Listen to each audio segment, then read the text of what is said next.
Well, he died, and I think Furio went back to Italy or something. Here's what no one wants to admit about The Sopranos. The strongest man in the room was never Tony Soprano. Rewatching The Sopranos has a way of exposing details that once hid in plain sight. Need you to head out to Newark for me. Airport? Alitalia. Friend of ours is coming in. Who? Morozuka's wife. Furio. Furio? Among these rediscoveries is the startling realization that Furio Junta is not merely a supporting character. He is a gravitational event. Whenever he enters a room, the atmosphere shifts as if someone opened a pressure door. Hey, chef of the future. Have a seat. How you doing, Furio? Furio. He rarely speaks, yet his presence communicates volumes, an effortless blend of calm, coiled danger, and disarming charm that renders everyone around him louder, needier, and inexplicably less competent. His appearance helps, of course. A tailored Italian silhouette in a land of oversized sweatshirts and oxygen-deprived middle-aged earners is bound to attract attention. Furio. If ever there was a guy in desperate need of a fucking nickname. The decorative silk shirts, the immaculate grooming, the ponytail that apparently inspires both desire and insult from equal quarters. It all contributes to an aesthetic that would tip into parody if it weren't carried with such unshakable confidence. This is a man who can cook, decorate, dance, and intimidate without ever endangering his masculinity. He manages the improbable, making refinement look lethal. Yet the fascination with him cannot be explained by looks alone. The real draw is the paradox at the core of his character.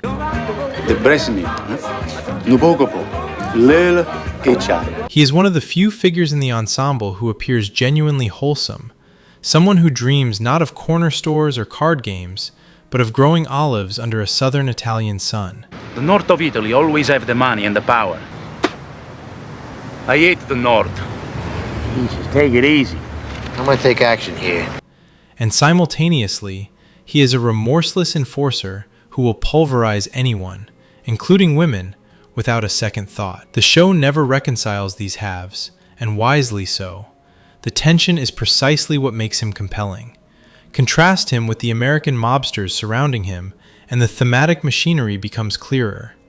They are caricatures of national excess, overweight, sports-obsessed, perpetually shouting, and armed with the emotional maturity of adolescence. They gossip with the zeal of retirees and mistake volatility for authority. Whatever happened to Gary Cooper? The strong, silent type. That was an American. He wasn't in touch with his feelings. He just did what he had to do. Tony Soprano himself, a man who worships the myth of the strong, silent type, fails to notice that the ideal he idolizes is standing directly in front of him, sautéing something delicate while he reheats leftovers. The series repeatedly underscores this contrast. When Furio cooks from scratch with effortless grace, Tony is microwaving. When Furio enters a massage parlor to collect, he becomes a one-man siege weapon, evocative of certain cinematic hallway massacres, but without theatrics or noise. Where Tony postures, Furio executes. Where the New Jersey crew embroils itself in drama like a perpetually collapsing high school, he simply works, observes, and leaves. Competence is his entire personality. This competence, ironically, becomes the threat Tony never fully understands. It was because of Furio, wasn't it? Who said anything about Furio? I have never been unfaithful to your father.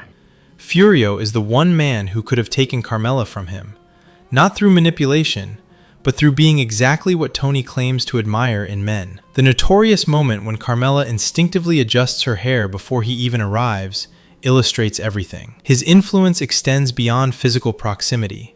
He distorts the emotional barometer of the household without lifting a finger. Carmela's attraction, far from mysterious, is nearly clinical. Her triad of romantic weakness, mafia men, priests, teachers, finds its pinnacle in a figure who embodies the sacred, the domestic, and the violent simultaneously. Yet Furio, unlike nearly every man in her orbit, understands his limits.